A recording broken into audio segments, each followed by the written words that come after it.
kuko biragoye kugira ngo umuntu wakirijwe avuge ngo yumva yakwikorera ibyaha niba yarakijwe koko ariko ikosa aba yakoze ni iki nuko aba yavuze agakiza cyangwa akitwaramo nk'aho inshingano yo gukomeza kugendana na Kristo twezwa mu byo yizera no mu byo avuga no mu buryo agaragara atajya abishyiraho importance agahora avuga cyangwa se yemeza yuko nyine umurimo wararangiye urumva ni Kristo wawukoze nta kindi twongeraho kandi kuko nta kindi twongeraho ariko akagurukiraho umuntu umwumva urumva nawe ari wa wundi ukunda gusoma noneho bya byanditswe bivuga urwo rugendo rwo hagati urumva kuko iyo Bibiliya yavuga muri urwo rugendo kubera ko ari isano nyine isano urumva izanamo abantu babiri nubwo tubizi mu buryo ko ari Kristo byose ubikora ariko Bibiliya ndaje wenda nasoma andi magambo ameze nk'ayo ngayo hari abandi bantu noneho basoma bene aya gusa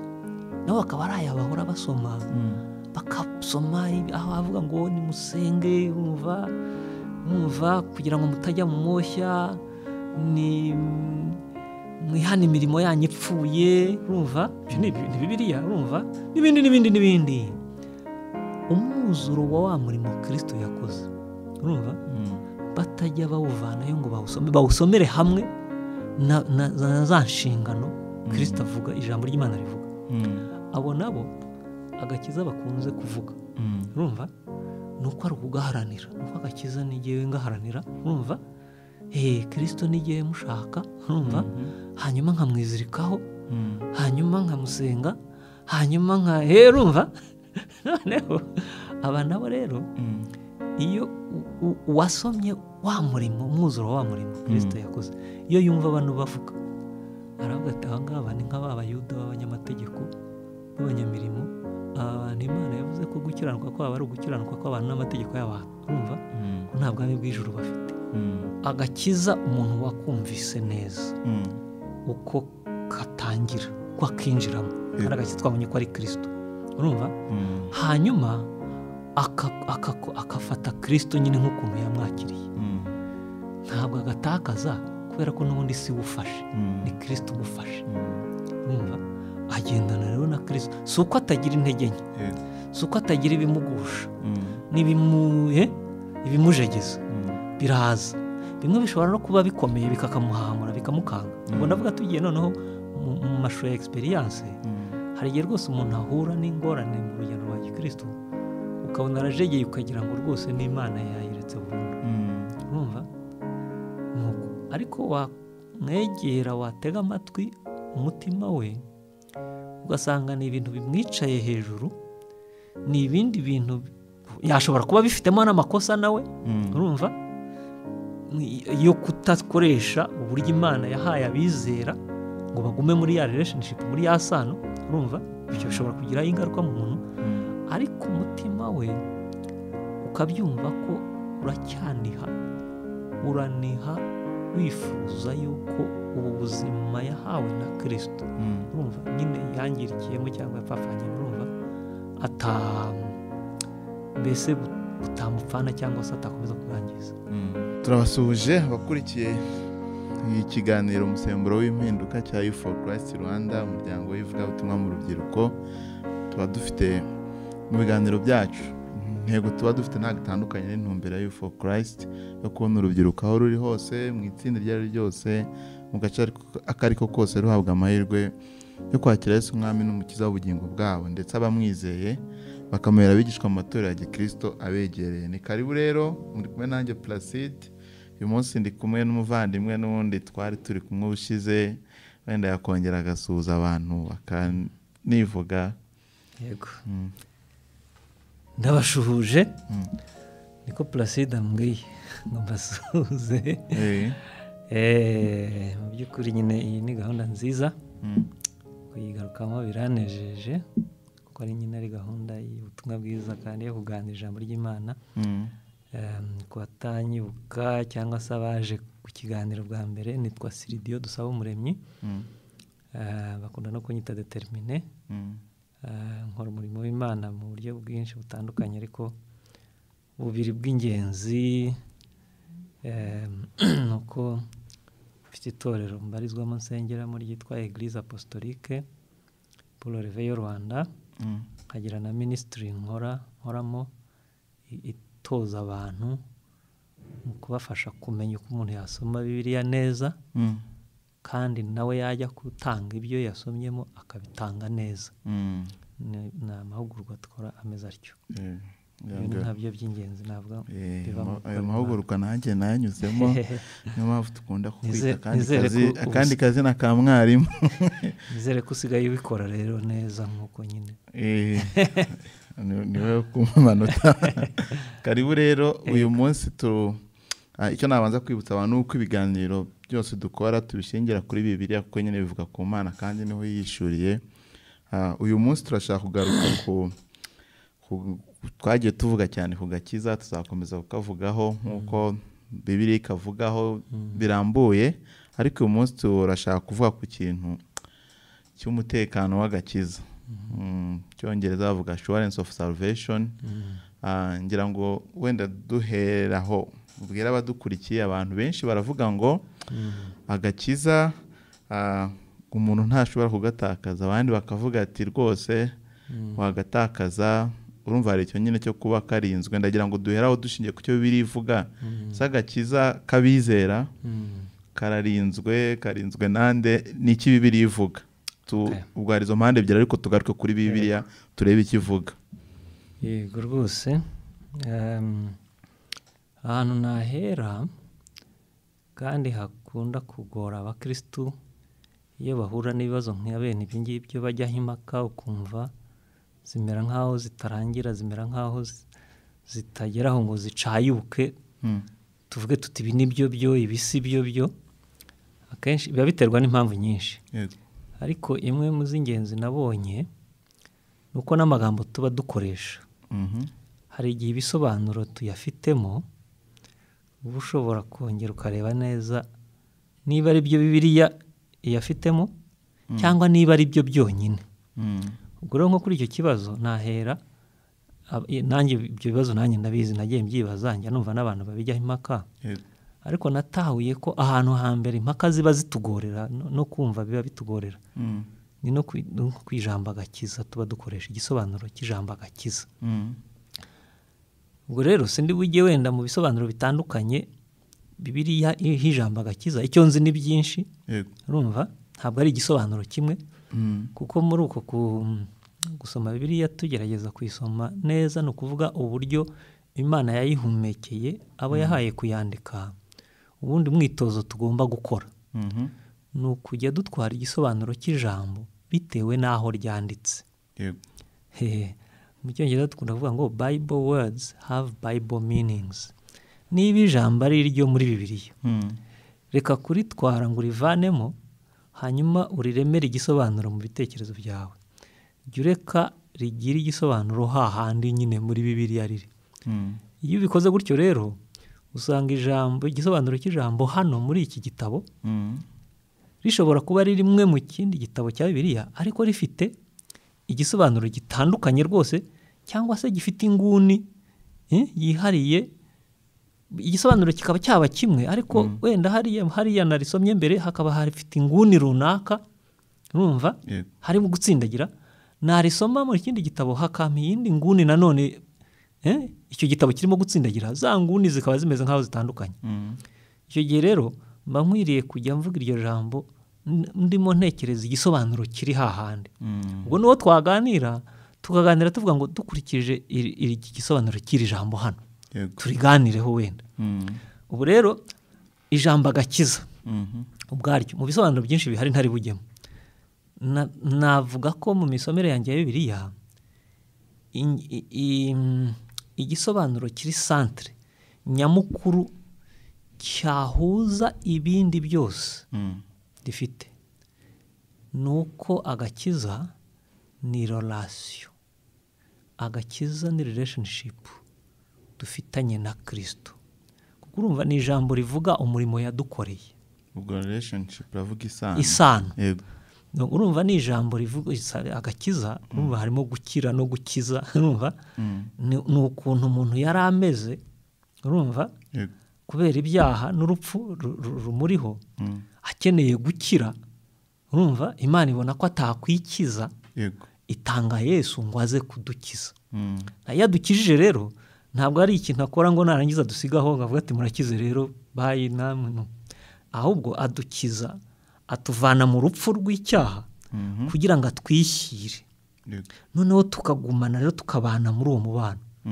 Navuga rero ko ijambo ndi bukoreshe hano turi bugenderemo, kandi ntekereza ko nkurikije uburyo butandukanye biri koresha iryo jambo, ntekereza ko ari igisobanuro cyo hagati cyafata impande nyinshi, impande zose. Nuko agakiza ari iyo relation, nukuvuga nshatse nanavuga ngo ahubwo agakiza ni Yesu ubwe. Mbese agakiza ni umuntu ubundi, urumva ahubwo se nta nubwo ari nkwiriye kugerageza kubiterateranya, kuko nibutse inkuru ya Zakayo.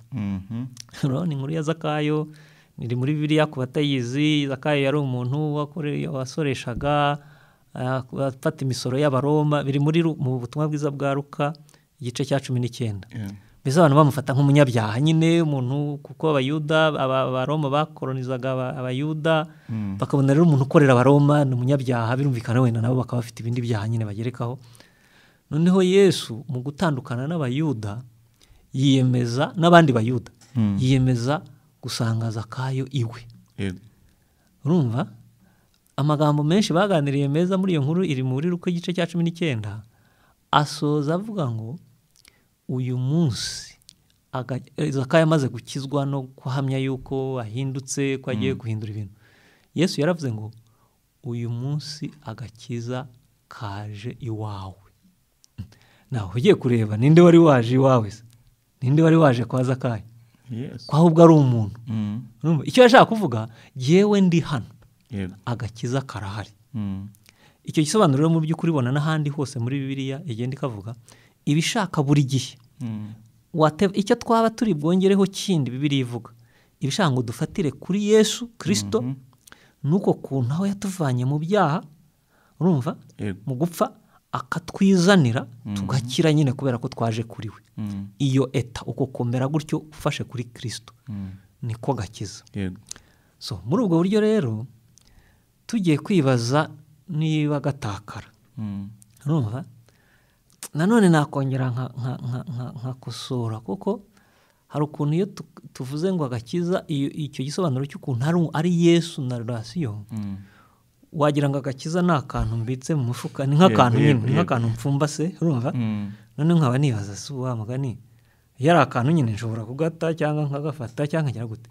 Ariko urumva nitugaruka tukibuka ko agakiza ari Kristo wadukije nyine akatwizanira, icyo kibazo kirahinduka. Ngo ntaguciye mu ijambo hari n'ikizamo ubwo cyo icyo uvuze ntabwo ari akantu mfite, ubwo iyo uri kuvuga iyo sano ihari, ubwo ndi kwibaza niba ari njye umufite cyangwa nimba ari umufite. Naho ngiye kugira, kuko n'agakiza nitwumvije ijambo agakiza tukibuka ko ari umuntu, turaza gusanga ko ntabwo urufunguzo rwabyo no gukora kwabyo bitangirira kuri jye. Ese numva ko nyine barugukira no gukiza, igikorwa nyirizina gifitwe n'uwo ukiza, gifitwe n'uwo wagikoze, urumva. Twakabero twibaza ngo ese koko Yesu ahubwo ashobora gutakaza uwo yakijije cyangwa yata umuntu, tugasanga rero sibyo. Ariko reka twe kubihera muri uko kugerageza gutekereza gusa, kuko ahubwo ubundi uburyo Bibiliya yateganyije ko twakwakira agakiza ari we Yesu, urumva, kandi tukakabamo dufite imigisha yose tugafitemo, nuko dutangirira mu buryo Bibiliya nyine itubwira gukizwa, itubwira agakiza. Nasanze rero iyo umuntu yinjiye gutyo mu buryo Bibiliya bivuga, bimwe mu bibazo byinshi abantu bibaza basigaramo batakariramo bihita byivanaho. Urugero, reka nsome nk'Abaroma, hari ibyanditswe bikeya natekereje ngomba guheraho kugira ngo twumve uburyo icyo Bibiliya itubwira ku byerekeye niba narakijijwe, urumva, Yesu akamfata nkakizwa, akankiza, nkwiriye kwitekereza gute iyo nibajije ku mutekano nk'uko wari ubivuze wo kuguma muri ako gakiza no kuba muri iyo relationship muri iyo sano, icyo kibazo mu bitekerezo cyinjemo nkwiriye kwakira iki, nkwiriye kwiyumva gute. Mvuga hano mu Baroma 5 havuga, haravuga ngo nuko rero wa mbere yego, nuko rero ubwo twatsindishirijwe no kwizera. Ubwo ni ukuvuga hari ibyo yari yabanje kuvuga mu gice cya 3 niho yari yabitangiriye, avuga ukuntu gukiranuka kw'Imana kubonetse muri Yesu Kristo Imana yatanze kugira ngo abantu baguhabwe kubw'ubuntu, Imana ibahereye ubusa kubera ko bose bakoze ibyaha. Ni ukuvuga nta bantu bose barananiwe, nta kintu cyakiza umuntu. Urumva atsindagira ko byaje kubwo kwizera. Urumva noneho wenda ijambo kwizera naryo tushobora kuza kurigarukaho dukomeza. Ariko hano aho yarageze rero niho haho uri kumbaza, niho haho turi kwibaza hano.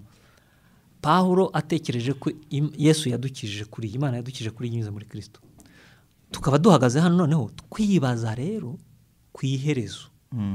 Uru rugendo nirurangira, igihe cyose icyo ari cyo cyose ruzamara, duhagaze aho duhagaze, ese tuzagerayo? Ese tuzabona ubwiza bw'Imana ku iherezo? Kuko niko gusoza urugendo nyine neza, ni nawo umutekano w'agakiza. Umva uko yavuze rero, yavuze ngo ubwo rero twatsindishijwe no kwizera. Ni ngombwa ngo ubwo ibya mbere bijyanye no kudukuraho urubanza, urumva rw'ibyaha, ubwo twabihawe kubwo kwizera. Kwizera ubwo bivuze ngo nta kindi kintu adusabye. Urumva umwanzuro niwo ukurikiraho, dufite amahoro ku Mana kubw'umwami wacu Yesu Kristo. Urumva wadushyikirije ubu buntu dushikamyemo kubwo kwizera, ngo tubone uko twishimira ibyiringiro byo kuzabona ubwiza bw'Imana. Ni ukuvuga umuntu uhagaze hano yareba inyuma akabona umurimo Kristo yakoze, w'ukuntu n'ubundi yajanywe muri ako gakiza no kwizera nyine. Ni ukuvuga aje nk'umuntu ufite ibiganza biriho ubusa.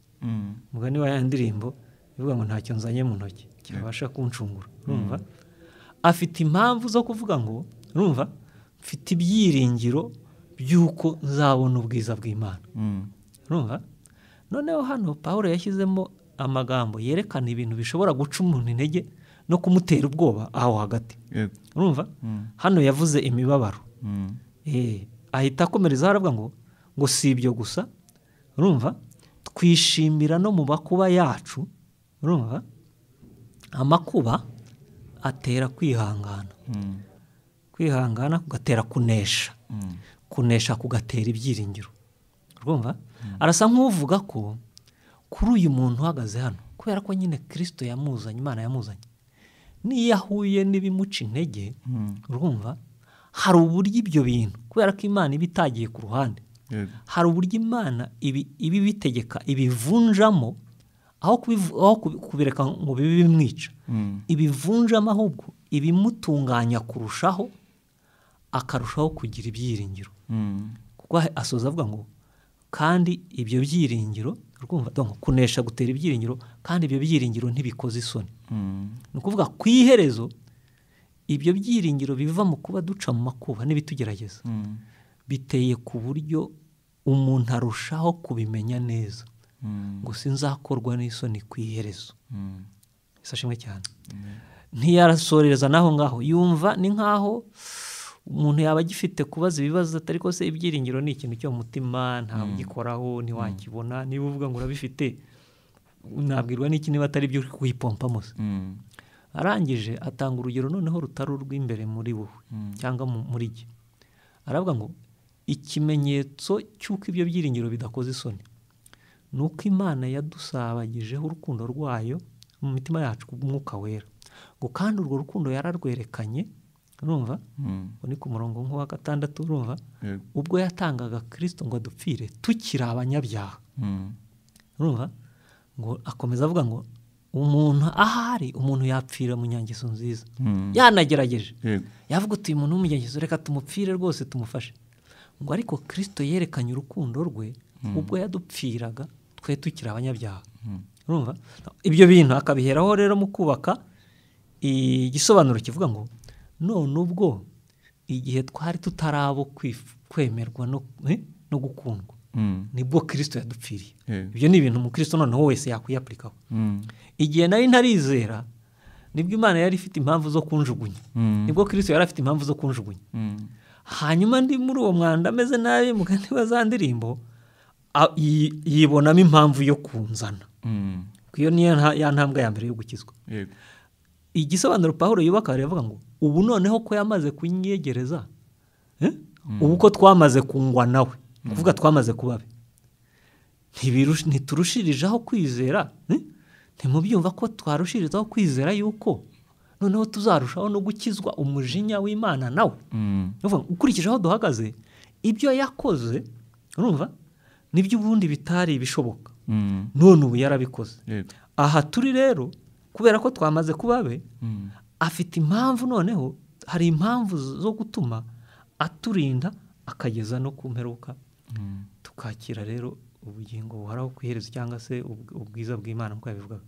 Muri make ibyiringiro rero byo kuguma mu gakiza, reka mbanze tuyavuge positively, tuyavuge nk'iby'Imana ikora, twe kuvugira ijambo aho ari ibintu negative. Ubwo ni ukuvuga reka tubanze tuvuge uburyo Imana irinda abizera n'agakiza kurusha kwibaza ngo gutakaza agakiza. Ko icyo twamaze kubona n'ubundi ni uko agakiza ni Kristo ugafite, si wowe. Ukarimo agufitemo ariko niwe ugafite. So ubwo ni uburyo bwa mbere. Ayandi magambo yo mu Bafilipi nayo atsindagira uyu murimo Kristo yakoze n'uburyo akomeza kuwukora. Aravuga ngo icyo nzi neza, uwo ni Pawulo wavugaga nanone, rwose ntashidikanya ni uko iyo atangiye umurimo, urumva birongera bikavana amaso kuri jyewe bikayashyira kuri uwo watangiye umurimo. Urumva ngo ni uko iyo atangiye umurimo mwiza muri mwe izawurangiza rwose kugeza ku munsi wa Yesu Kristo. Urumva arangije aravuga ngo birankuye ko mbatekereza gutyo mwese, kuko mu ngoyi zanjye no mu mpaka ngira kurwanira ubutumwa bwiza mpamya ko mbahoza ku mutima nibuka ko dusangiye namwe ubuntu bw'Imana. Imana ishimwe cyane. Urumva nanone Pawulo afite ibyiringiro by'uko Abafilipi bazakomeza gukizwa no kujyana n'Imana, akabihera he? Ntabwo abihera mu kubitegereza niba bashoboye urumva gufata uwo murimo no kuko mbere na mbere si bo bawukoze, hari iyawutangiye yawukoze. Rero iyawutangiye izawugeza ku mpera. Urumva naho ikintu kijya gusa kizana urujijo, urumva ahari gishobora gutuma abakristo bashobora gukizwa kandi bagakizwa bafite nyine umutekano muke, urumva mu byerekeye kuzakizwa kugeza ku mperuka, nuko aya magambo yose Pawulo aba yavuze n'abandi intumwa zanditse ijambo ry'Imana bamara guhamya uyu murimo Kristo yakoze, urumva bakerekana ko nk'uko n'ubundi twawakiriye kubwo kwizera. Urumva ni ukuvuga umurimo ni Kristo wawukoze, ariko yawukoreye muri jye kubera ko umutima wanjye uri kwakira, nahawe kwakira, nkakira rero. Noneho akabwira rero abizera uko kwakira rero mwatangiranye mu gukomeze. Urumva kuko utari bugukomeze rero, urumva nk'uko na mbere ubutumwa bwiza bwabwiraga abantu ngo mwizere, kuko utizera azarimbuka. Urumva ni nako bubwira uwizeye rero, urumva ati komeza rero wizere, Kristo aragufite, komeza umwizere. N'ubundi wamufatishijweho nuko uwo hawe kwizera, uramwizera umutima wawe umufataho, komeza umufateho rero. Urumva urugero nk'Abakolosayi igice cya 1:21 kugera ku 23 haravuga ngo namwe abari batandukanyijwe n'Imana kera mukaba mwari abanzi bayo mu mitima yanyu no kubw'imirimo mibi, none yiyingishije namwe urupfu rw'umubiri we ngo abashyire imbere yayo, urumva muri abera n'abaziranenge mutagawa. 23 ikavuga ngo niba niba muguma mu byo twizera mwubatswe neza ku rufatiro, urumva, mutanyeganyega kandi mutimurwa ngo muvanwe mu byiringiro biheshwa n'ubutumwa mwumvise mwabwirijwe. ni ukuvuga iki? Kondisiyo imwe rero, urumva, yuko kuguma mu gakiza tukakagumana, urumva, tukaba tutari bugatakaze kuko n'ubundi si twe tugafite, ni yuko kwa kundi twakinjiyemo n'ubundi, urumva, Kristo wakaduhaye ugakora, urumva, uburyo yakaduhaye n'uburyo agakorera muri twe, urumva, nuko nabyo turabizi. Cyakora tuzi ibindi byanditswe bivuga ko nawe ari umurimo Imana ikorera muri twe, urumva, nkuko mu Efeso 2 havuga. Nuko rero uko kwizera dukomeza kukugenderamo. Muri make rero cyaba igisubizo kirekire ku kibazo kigufiya. Agakiza umuntu wakumvise neza uko katangira, uko akinjiramo, kandi agakiza twabonye ko ari Kristo, urumva, hanyuma akafata Kristo nyine nk'ukuntu yamwakiriye, ntabwo agatakaza, kubera ko n'ubundi si ufashe, ni Kristo umufashe, urumva, agendana rero na Kristo. Si uko atagira intege nke, si uko atagira ibimugusha ibimujegeza, biraza. Bimwe bishobora no kuba bikomeye bikakamuhamura bikamukanga. Ubwo ndavuga tugiye noneho mu mashusho ya experience, hari igihe rwose umuntu ahura n'ingorane mu rugendo rwa Gikristo, ukabona arajegeye ukagira ngo rwose n'Imana yayiretse burundu, urumva, nuko ariko wamwegera, watega amatwi umutima we, ugasanga ni ibintu bimwicaye hejuru, ni ibindi bintu yashobora kuba bifitemo n'amakosa nawe, urumva, yo kutakoresha uburyo Imana yahaye abizera ngo bagume muri ya relationship, muri ya sano, urumva, bityo bishobora kugira ingaruka mu muntu, ariko umutima we ukabyumva ko uracyaniha, uraniha wifuza yuko ubu buzima yahawe na Kristo, urumva, nyine yangirikiyemo cyangwa yapfafanyemo, urumva, mbese butamupfana cyangwa se atakomeza kubwangiza. Buriya Imana y'imbabazi, uwo muntu buriya ntabwo ijya imureka. Sashimwe cyane.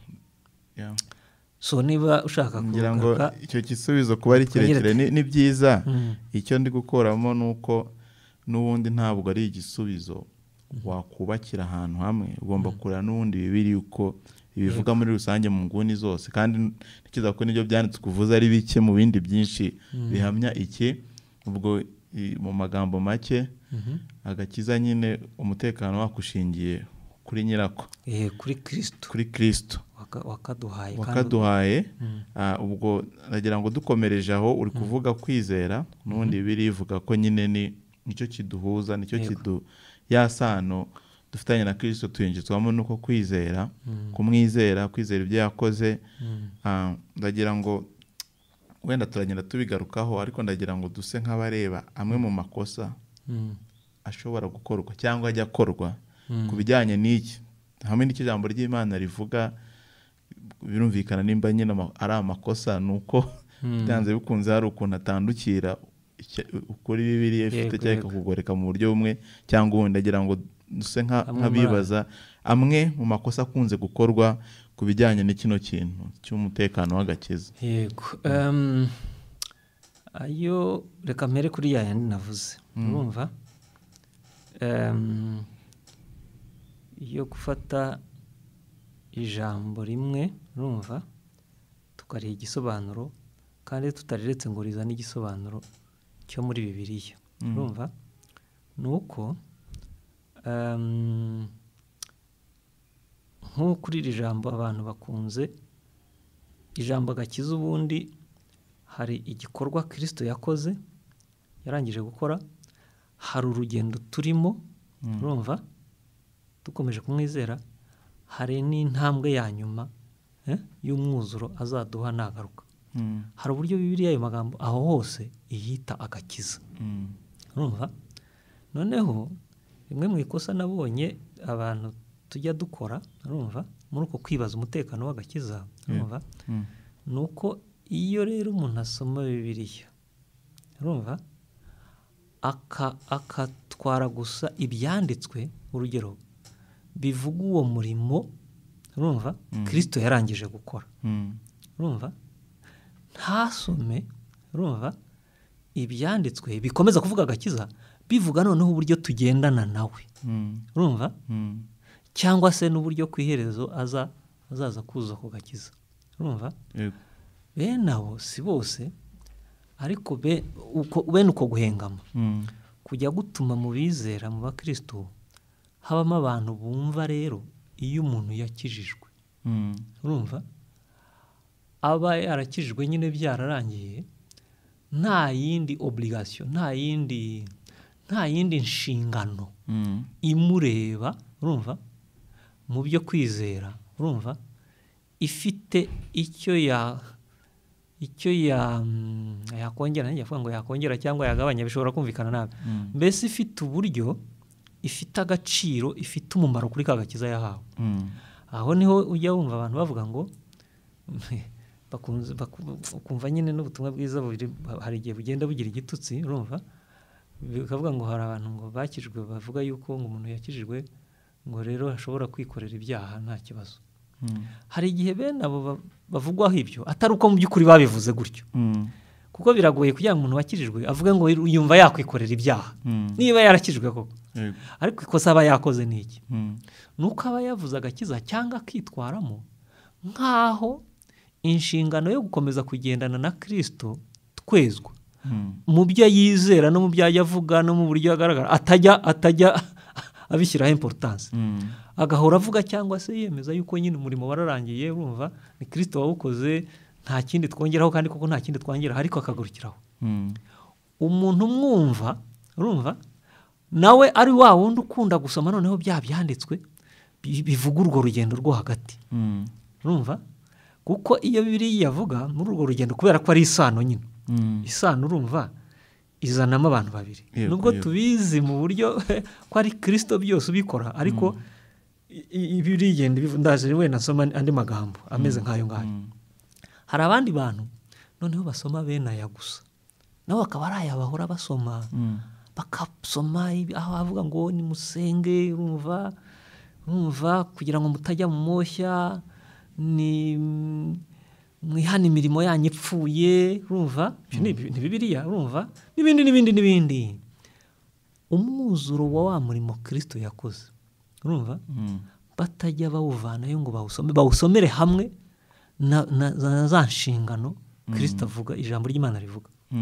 Abo nabo agakiza bakunze kuvuga, urumva nuko ari ukugaharanira, nuko agakiza nigiye ngaharanira, urumva Kristo nigiye mushaka, urumva hanyuma nkamwizirikaho, hanyuma nkamusenga, hanyuma urumva noneho aba nabo rero iyo wasomye wa murimo, umwuzuro wa murimo Kristo yakoze, iyo yumva abantu bavuga aravuga ati aha ngaba ni nk'abayuda b'abanyamategeko b'abanyamirimo, abantu Imana yavuze ko gukiranuka kwabo ari ugukiranuka kw'abantu n'amategeko y'abantu, urumva ko nta bwami bw'ijuru bafite.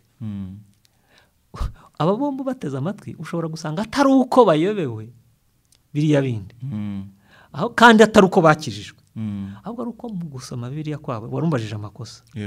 Ikosa ni ugufata kudasomera Bibiliya mwuzuro wayo, gusoma amagambo muri context, ngo usome ibyo Pawulo yavuze uhere ku bya mbere ukomeze ugere ni ku biri hepfo, usome ibyo nguni y'iburyo ugize n'ahandi yavuze ibyo ku nguni y'ibumoso, byose ubitwarire hamwe, urumva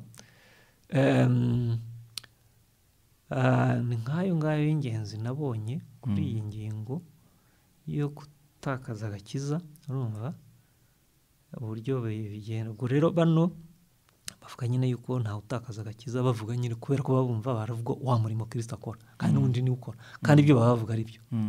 Aba nabo bavuga iby'urugendo rwo hagati rero, urumva kubera ko urumva urugendo rwo rudekiriva uburyo tugendana n'Imana, ni ukuvuga ruba ruvuga ibyo umuntu arebesha amaso mu buryo abizera babaho mu buzima bwa gikristo, mu itorero, kuko ibyo nibyo bitagaragaza ko umuntu ari muri ya sano na Kristo, urumva abo birangira bavuze yuko rero nutirinda uzagwa, urumva mbese kuri bo agakiza uzagatakaza se ahubwo karatakaye ahubwo urumva karagucitse ahubwo nutagafata ngo gakomeze nyine. Mu ruhande rumwe ibyo yavuga wavuga ko ari ukuri, ku rundi ruhande si byo. Urumva kimwe n'uyu nguyu nawe mu ruhande rumwe ibyo avuga ni ukuri, ariko mu rundi ruhande nibyo si byo. Ni nk'iryo kosa rero rigenda gusa, ariko niryo rikunze kugaragara muri benshi. Irindi twavuga naryo ritari ritoya rya kabiri, naryo ni ikintu Bibiliya igaragaza no muri experience no mu buzima bwa buri munsi tukakibona. Igihe cyose umwizera afite ibintu by'ijambo ry'Imana azi kandi avuga, ubuzima bw'ibyo azi atabufite, nta exception, buri gihe cyose azabivuga nabi, azavuga hari ahantu byagoramye. Urumva impamvu nuko Yesu umwigisha wacu ari nawe mwami nyiragakiza yavuze ngo kwigisha ibinyoma cyangwa abahanuzi b'ibinyoma ntabwo ikibigaragaza, urumva, ari uburyoza bwo mu magambo. Yaravuze ngo muzabamenyera ku mbuto zabo. Urumva hepfo akomeza avuga ngo igiti umugenge ntushobora kwera avoka, kandi ngo umuntu mubi muri we havamo ibintu biba afite. Icyo bishatse kuvuga iyo principe ya Yesu kirashaka kugaragaza niki? Umuntu udafite ubuzima bw'ibyo avuga ntashobora kubisohora, ndavuga mu buryo bwo kuvuga icyo yizera cyangwa kucyigisha, ntashobora kubisohora bifite ubuziranenge. Buri gihe haba hari ibintu byapfuye muri byo. Hari iyindi ngorane rero ijyanye n'uku kuntu abizera bavuga agakiza bikaza kugorama, urumva, wenda bidatewe na ya misomere nayo yabamo, ariko ahubwo bitewe n'uko umuntu uri kubivuga ubuzima bw'ibyo avuga ntabwo afite. Kandi kubugira mvuga si ukuba intungane, si ukuba rwose ibipimo byose ubihagazemo neza, kuko kugira ubuzima bw'ijambo Bibiliya ikunda kuvuga si ukuba dukwije ibipimo, kuko ibyo bipimo nta n'ubikwiza. Duhora dushaka kumera nka Kristo buri munsi, ahubwo igipimo Bibiliya itubwira mu byerekeye kugira ubuzima ni uguhorana inyota, urumva, no kwifuza ko buri gihe cyose urebye kuri Kristo mu ijambo wumva unyotewe kuva aho wari ugeze ngo wigire imbere. Icyo ni igipimo Pawulo yavuze mu Bafilipi igice cya 3, ngo ahora amaze kumenya ubutunzi muri Kristo, ngo ahora arwana ashaka ngo, urumva, arusheho gusangwa ari muri we, ngo arusheho kumumenya. Hepfo akaza kuvuga ngo si uko maze kugifata, urumva, si uko maze kubigeraho, ahubwo nibagirwa ibiri inyuma.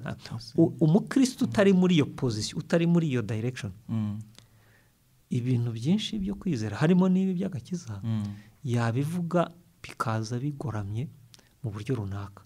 Urumva byajya gukabya noneho ubwo navugaga nibura ni umuntu w'umukristo ukizwa yarakijwe, ariko afite iyo nenge wenda ituruka mu kutigishwa cyangwa mu kindi kibazo ituma adafite inyota n'ishyaka ryo gukomeza kubaho ubwo buzima.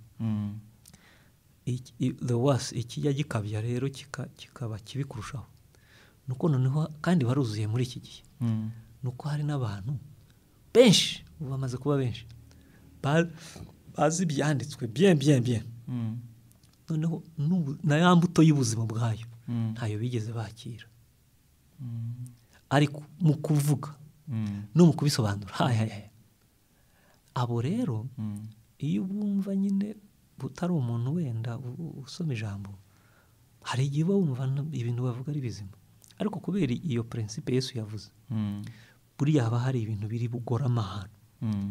Niba barera aribo barimo gusobanura agakiza, ndabigusezeranyije yuko izi ngorane turimo kuvuga zijyanye no kumenya umutekano, ubundi ubutumwa bwiza buha uwakijijwe rwose neza kandi ubihagazemo, uzasanga basize ibibazo nyine mu bizera babumvise.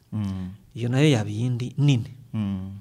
Urebye izisigaye zose umuntu yazigurupa muri izo zombi, ni ukuvuga imisomere ya Bibiliya mu kutayitwara mu mwuzuro wose, n'ubuzima, urumva, bubura tutabamo cyangwa tutigeze twakira bw'ibyo twizera. zaba impamvu ebyiri nkuru. ndagira ngo udusoreze aha kubera impamvu z'umwanya, ngira ngo ubwo ikigarukamo kinakomeye. Imana nidushoboza tuzagira ibindi biganiro bigaruka ku buryo bwo gusoma Bibiliya neza. Byose bishingiye ku buryo abantu bashobora gusoma Bibiliya nabi, ubwo mbikubiye mu kintu kimwe, tukayisoma nabi, tukaba twafata bimwe ivuga, ntidufate ibindi, kandi byose tukeneye kubitwarira hamwe. Ngira ngo ni amakosa kenshi akorwa hamwe n'ibyo bindi wavuze. Ntekereza ko rwose abadukurikiye icyo tugarukaho ni uko nituvuga nyine atari n'iki twavugaga gusa cy'umutekano w'agakiza, n'ibindi byose birivuze. Dukeneye gufata Bibiliya yose hamwe, ntabwo tugenda dufata imirongo ku rindi kosa waherewe uvuga, cyangwa ngo ijambo ryo muri Bibiliya ndiho ubusobanuro mu mutwe wanjye cyangwa uyahandi, ahubwo ngomba kureba iri jambo risobanuye iki, ndirebeye muri iyo context aho ngaho ndisomye. Ntekereza ko wenda ibintu tuzagenda tubiganira ubukiza ukuntu twavuze ku kwizera, twakugarutseho, tuzagenda tugarukaho cyane, kuko nyine nimba ari cyo abakristo ubundi Bibiliya ikoresha ijambo ry'abizera, bizera Kristo, nawe hakuza kubamo ingorane nyinshi. Ubwo bamwe bamwizeraho ibyo yakoze gusa, ntibari kureba ibyo ari gukora uyu munsi akomeza gukora muri twe. Ndumva keretse haba hari ikindi wumva utavuze, ngira ngo dusoreze hano, wenda unadusengere. Nkunda kubwira abantu badukurikiye ko bino biganiro tugira rwose, nugira ikibazo ushobora kucyandika muri comment, bikadufasha gutegura ibiganiro biri imbere. Nicyo nanjye kuvuga, urakoze kukivuga. Nuko urabona mu minota mikeya nyine y'ibi ngibi ku ngingo nkuru nk'iyi ngiyi, hari igihe umuntu akora ku ngingo hakaba akaguni wumvise yumvaga yarakeneye ko mukoraho, mukaharenga mutagakozeho. Ni byiza ko bazajya babaha feedback, bakabaza ibibazo, noneho bikaza gutuma inyigisho zikurikiraho cyangwa se n'ikiganiro umuntu ashobora kukigarukaho kugira ngo akore ku nguni atakozeho zagaragaye ko zasigayemo ibibazo. Urakoze cyane. Icyo nasorezaho kugira ngo tuba ari cyo dusorezaho nacyo gikwiriye, kuko hari igihe twibaza ibibazo kuri Yesu cyangwa ku gakiza, nyine Yesu twamusize n'agakiza twagasize. Ubu rero reka dusoze twongera kwibuka ko agakiza cyangwa Yesu Kristo Imana yaduhaye, ntabwo yamuduhaye kugira ngo adusigire umutekano muke. Mbese ikintu cyatuma ubundi umuntu akizwa cyangwa yizera Yesu, yarangiza akamwizera yumva harimo icyo kintu uri kwita umutekano muke, no mu bitekerezo byoroshye kiri hanze y'umurongo Imana yateganyije. Kuko ubundi aho Imana yadusanze hari umutekano muke uhagije. Nta buryo rwose Imana yaba yaraje kutuvana mu mutekano mukeya ngo hanyuma dusigaze urumva n'ubundi ahantu hatari umutekano. Icyoroshye cyumvikana nuko Imana niba yaragambiriye gukiza abantu, kandi ko ibyanditswe bivuga, yagambiriye kubakiza rwose. Reka nsoreze ku murongo umwe nkunda. Nari ntekereje ukuntu akenshi gutekereza ko agakiza kadafite umutekano, tubitekereza mu gutekereza ko n'ubundi ari twe wenda twakwishe cyangwa twabigizemo uruhare, kugira ngo naho ngaho bituruka. Ariko iyo turebye n'ubundi ko mbere na mbere ni Imana, kandi yakoze ibikenewe, umutekano uraboneka. Reka dusoreshe iri jambo ribigarura kuri nyirabyo, n'ukuntu yabikoze mu mwuzuro, mu buryo uwatangiye ari aho yizereye, ari ahafashe, nta mpamvu afite yo kugira umutekano. Niyo atamenya ibyo byose twamenye byo kumenya iri jambo risobanura hariya, akumva gusa umutima we wafashe kuri Kristo neza, n'uburyo nyine Imana imuvuga uko yamuduhaye. Umva uko Abaheburayo 7:24 havuga. Kumva haravuga ngo yararimo avuga ku batambyi nyine bamwe bapfa, ariyo mpamvu bagomba kuvaho. Haravuga ngo kandi ba bandi babaye abatambyi ni benshi, kuko urupfu rubabuza guhoraho, naho uwo kuko ahoraho iteka ryose afite ubutambyi budakuka. Ubwo butambyi ni iki? ni wa murimo Kristo yadukoreye n'ubundi wo kuduhuza n'Imana. Ntabwo yawukoze rimwe ngo awugire nk'akantu aguze ngo abike ahantu ngo yigendere. Ni umurimo yinjiyemo akomeza kuwuhagararamo. Ni ukuvuga na rwa rugendo tuba turimo, urumva n'ibyo biba bitujegeza bidutera, abahagaze hahandi hagati yacu n'Imana akora n'ubundi wa murimo w'ubutambyi. Urumva umwanzuro rero uyimwanditsi yavuze n'uwuye ngo nicyo gituma urumva abasha gukiza rwose. Urumva kura ibitekerezo rero kuriye baba we nashoboye gusenga sinabishoboye. Shyira ibitekerezo kuri wa wundi uvuze ngo urumva yabaye umutambyi wanjye arankiza aranyinjiza. Urumva none ngo kubera ko ahoraho iteka ryose, urumva nicyo gituma abasha gukiza rwose, nukuvuga kugeza ku ndunduro abegerezwa Imana nawe kuko ahoraho iteka ngo abasabire. Mu by'ukuri niba uyu ari we wizera, niba uyu ari we wizeye, sinzi ahantu byapfiriye kugira ngo ugere aho ujye wumva uvuga ngo yaba we ejo bizampfana, ejo nzabinanirwa. Umugani impamvu ni uko uri kubona ari wowe ubifite, uri kubona ari wowe uri kubiyobora. Kandi uko siko ubutumwa bwiza buvuga agakiza. Ubutumwa bwiza buravuga ngo tuza, umuririmbyi wa ndirimbo yabivuze neza cyane ngo ntacyo nzanye mu ntoki cyabasha kuncungura, ndagushakaho ubuntu unyuhagira ibyaha mutabazi ntego. Urumva ni amagambo yose yerekana ngo nta gisubizo kindimo, nta gisubizo kindiho. Nubwo amaherezo mu rugendo rwa gikristo tugira ibyo dukora n'ibindi bisa nk'ibiri kuri twe, umuntu usobanukiwe agakeza neza arabizi neza ko ikirindi cyabyo, urufunguzo rwabyo ntiruri mu ntoki zanjye, ruri mu za Kristo. Naho Kristo rero niwe wuyu wavuga ngo abaho iteka ryose. Kubera ko ariho iteka ryose rero ashobora gukiza rwose. Ashoboye rero kugukiza kuva ku ntangiriro kugera ku iherezo. Reka dukomeze tumwizere, tuba ari we twizera. Ibyo ijambo ry'Imana ridusaba tubikore mu kumvira no mu kwizera. Ibyo dutsindwa tugaruke nyine turebe aho twatsindiwe sawa, ariko mu kwizera he kugira inshuro n'imwe uvuga ngo yebaba we ndumva biba byerekana yuko watangiye kwizera ikindi kitari we. Imana ibamugisha. Reka dusenge. Senge dusengere n'abatwumvise. Wasanga hari n'ababyumvise wenda nuko kuntu yizewe byuzuye, wenda aribwo babyumvise bwa mbere. Ashoboka cyane rwose. Akaba aribwo rero waba ugiye noneho gufata umutima wawe n'ibitekerezo ukabishyira kuri ukamwizera rero byuzuye. Wenda ibyo wari usanga ngo sinzi ibyo ari byo, ntabwo cyaba ari igitangaza, ntibisabye formule ndende. Wanapfukama cyangwa se ukanabitekereza mu mutima ukakora isengesho n'isezerano ryo kumuha nyine ubuzima bwawe, bidasabye gahunda ndende nkenda nk'izo tujya dukora iyo twabonye umwanya. Rero buri wese mu batwumvise, natwe abasanzwe bizera, twongere dushyira amaso kuri Kristo ushoboye, yadushoboreye ibyari bikomeye igihe yatwakiraga turi abanyabyaha. Mu rugendo yatwinjijemo ntabwo ari bwo yatureka, nta gahunda yo kutureka afite. Ibimeze nk'ibyo byose ubwo biba bifite ibindi bisobanuro wenda tuzagenda turushaho kubona. Reka rero dusenge twongeye kumwizera. Mwami turagushimiye kuri uwo kwizerwa, uri Imana yo kwizerwa. Ijambo ryavuze ngo wowe watangiye umurimo mwiza muri twe, ntabwo wawutangiye ushaka kuwucagasa. Ntabwo uri umuntu utangira imishinga ituzura. Abarimbuka babayeho, bazabaho. Bamwe baza no mu gukizwa, tukabona bakoze amakonfesiyo, babatijwe, bagiye mu mazi, abandi bujuje impapuro, abandi biyandikije mu bitabo by'amatorero, abandi imihango n'ibintu dukora inyuma bigaragara byakwerekana ko abantu bakurikiye Imana ni byinshi. Ariko ibyo ni iby'abantu. Ijambo ryawe riratwereka neza ko wowe iyo wakiriye umuntu uramwakira rwose. Hano riravuze ngo kubera ko uhoraho iteka ryose, uri umutambyi udapfa nk'aba bandi. Kandi umutambyi yitambira abantu be, akabarepresenta ku Mana, akabahagarara ku Mana.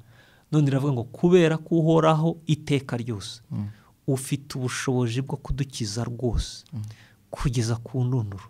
Kubera ko uhoraho nyine ugahora udusabira, ugahora utuhagarara imbere y'Imana. Turagushimiye rero, turakwizeye n'abatwumvise bose Mwami, mu byiciro bitandukanye barimo, turabasengeye ngo kwizera kuzima, kwizera kunoze, kujuje ubuziranenge, gufite ubuzima kube mu mitima yabo, bafate kuri Kristo wo kwizerwa, bagira ubugingo buhoraho, bagira umutekano mu rugendo kuzageza mwami basaruye ukabishyira.